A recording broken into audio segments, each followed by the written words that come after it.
I'd love to be able to say that it was tactical genius to let Montclair have the ball, but we didn't want Montclair to have the ball. Yeah. There was something that happened, and I'll tell you because I've got permission to tell you from the player. We had a playwright food poisoning. James Strine, who was our top scorer over 4 years, he's our only all-region player. He's our playmaker, and he didn't sleep the night before. The day of the game, we're trying to get electrolytes in him and anything we can do to kickstart him. And so he tried to pull a Michael Jordan and play through it. And he's warming up. It's like, I can go. Well, when your best player says he can go, you put him on the field. Right. And he tried. And James is I always refer to him as a sneaky defender because he'll play possum. Mm-hmm. He'll look disinterested. And then he jumps and snatches the ball from you. But he couldn't do that. He looked disinterested, and then he couldn't go press the ball. So he's a left-footed right winger for us. But he doesn't really live on the touchline. He wanders in the half spaces. He finds the game. He's a set-piece expert. He's a final ball expert.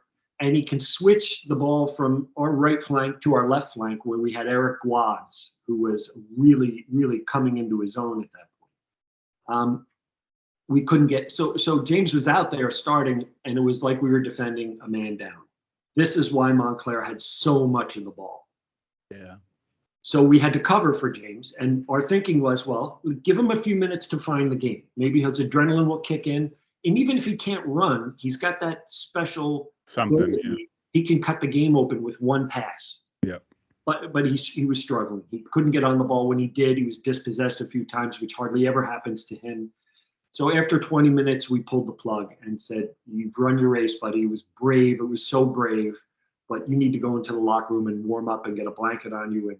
And we brought Harrison Malone in there. Now, Harrison had started pretty much all our games, but he was coming back from a concussion. That was why he didn't start this particular game. And the game changed in the second half of the first half. Yeah. Harrison came on. We started generating more going forward. We were able to press a little bit. Now, under normal circumstances, in other words, had we not played the day before a really tough opponent, a really good team, we would have pressed more. But, can we press for 90 minutes against a team that good when we played the day before? Probably not. So we didn't tell our players to play in a low block for the whole first half. Okay, we're forced to. Yeah. They were trained in that. They know how to play in a low block. It's something that Ryan Shearer, my assistant, had worked with them many times. So they performed the way they needed to perform to survive. Yeah. We could sort some things out at halftime. We came out with some slightly different personnel in the second half.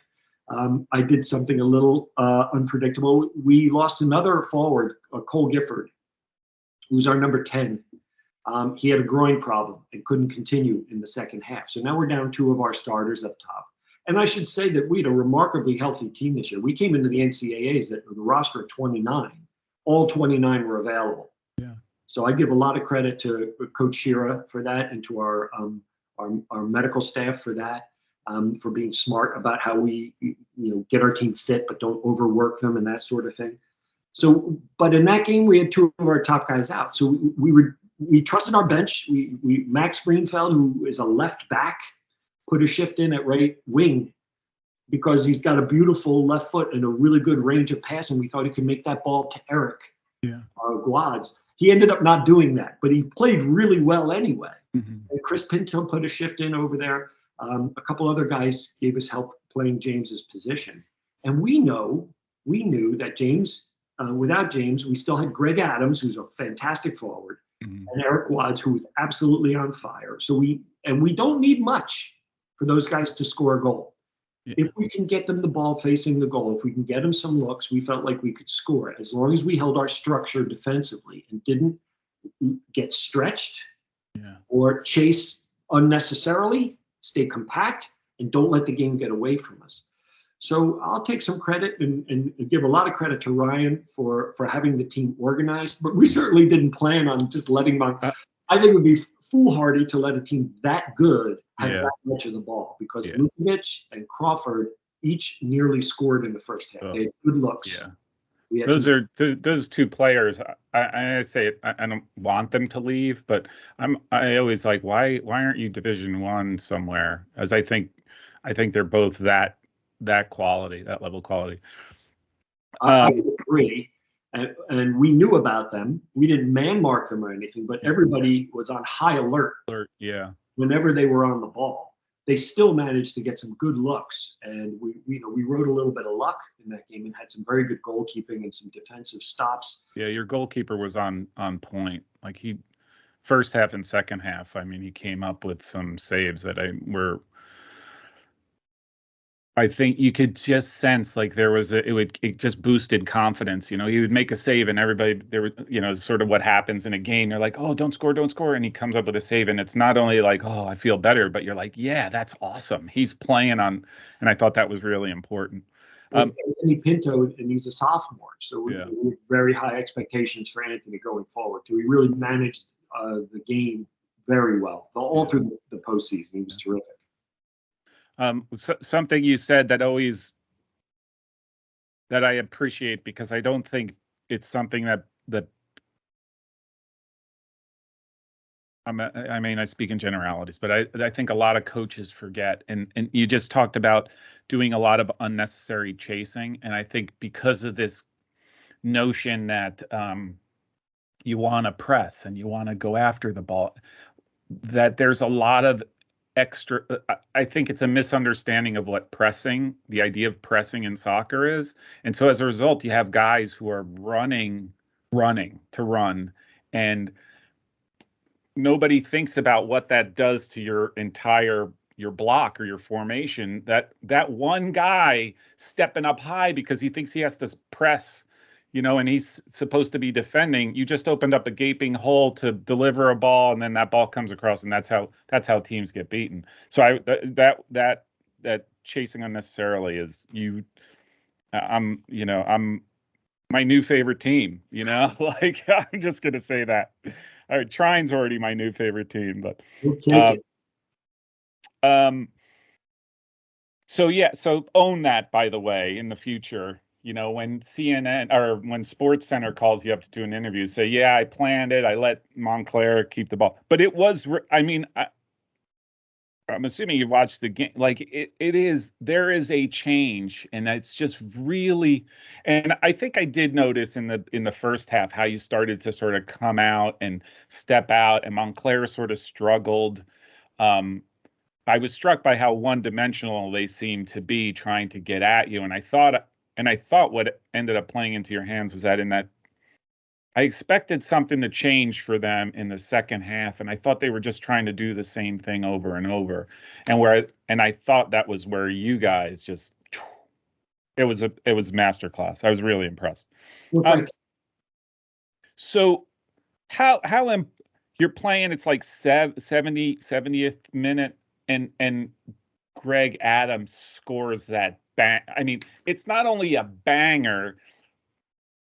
But the two things that I thought was you I don't know if it was again intentional or not intentional, but it totally looks like you took advantage of Montclair falling asleep on a throw in that really shouldn't have been.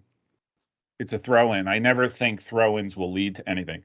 But then his ability to get that ball under control, turn his defender, and take the touch.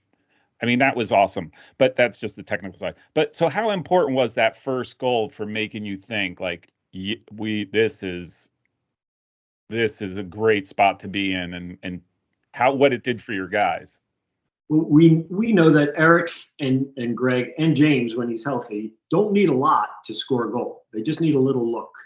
I didn't think it would come off a throw in, but I think on that particular play, Emmanuel Coadio was taking the throw in. Yeah. And we had Ben Strine, James' younger brother, who was very tall and excellent in the air. Mhm. He was playing as our 10, and he had joined Eric Wads over on the touchline to be in the sort of the landing zone for the throw in. And I think that drew out their right center back. And when Emmanuel spotted that and saw Greg was one-on-one at the top of the box. So it was really heady play from EK to see that Greg had an opportunity there.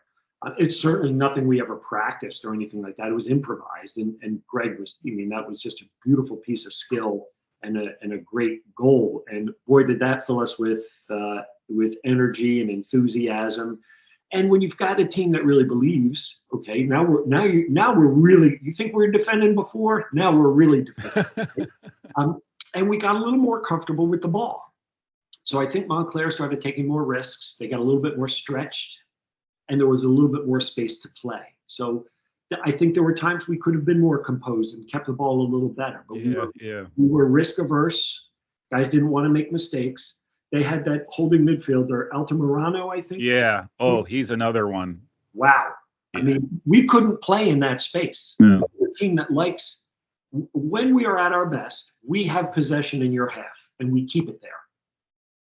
And we never could find a way to maintain tempo and maintain possession in their end because we couldn't go side to side. Yeah. Because he's in the middle, he's in the way. That's why I wanted James to be able to play over him. Anytime we went anywhere near zone 14 or anywhere in the zone where he was setting up, he broke everything up. Yeah. I thought he was fantastic and physical too and intimidating. So he really hurt us. And the other thing we were very concerned with, their right center back, Chesney, has got a great range of passing. Mm-hmm. So if you have a half-baked press and you're stretched out and he gets on the ball and has time and space, he'd kill you. So that's why sometimes we didn't press. We're like, well, you can play long, but you're going to play into a crowd here. But okay, so Greg gets that goal. Now we're a little bit more confident, a little more comfortable in the game, but they're throwing the kitchen sink at us. I mean, they're coming at us with everything. And this is where Anthony Pinto really had to step up. But I rewatched that phase recently, and I was very proud of how we maintained our defensive shape. Yeah. You know, because they're really good at moving the ball. When they moved it, we shifted. We always had, it was just basic, fundamental defensive shape. There was always someone pressing the ball quickly. We closed down quickly, and we had numbers behind the ball. So they had to find another way through. Yeah. We shifted, closed down quickly, keep numbers behind the ball. And they, I think, got a little frustrated and started pressing a little for the goal, and they came out of the way they would prefer to play because they were starting to get a little impatient. Yeah. And that left a little space for us. And that's how I think we were able to get that second goal. Second one. Oh, absolutely. I think the second one was the result of that, where they almost, you could just sort of sense and see them where they just didn't feel comfortable about how they were getting forward anymore. And they were just trying whatever they could do. And you could see their frustration too. And I think just being pulled apart, trying these different things that aren't necessarily game plans is what led to the second. And I will say, and I think this is why the first half I kept saying, oh, it looked like it was intentional, like you were purposely your defensive posture was, I mean, flawless. Like there was, first of all, there were a couple times, but they never got behind you. If they did, they were long balls into the corners that you could relatively easily recover from. But then I thought probably the credit to the guys in the center, Lukovic never got the ball. Like, and I watched them play. I think it was RPI or someone, and it was every time the ball went forward, Lukovic was there, got it. He could have been anywhere. And there were stretches where it was like he could not. There was just no way he was going to get the ball, and if he did, he was immediately hammered by 1, 2, 3, 4 guys. Like it was really, really, really amazing to watch. Well, I'll tell you, he had the ball more than I would have preferred. Yeah. I didn't want to touch it the whole day. Yeah. He's a killer. I mean, he scored a goal against us in the early part of the season, a set piece that was of the highest quality. Yeah. So we knew, I mean, of course we knew who he was, but I would give big credit to our twin bulldogs in the middle, Ben Horgan and Jackson Sopa. Yeah.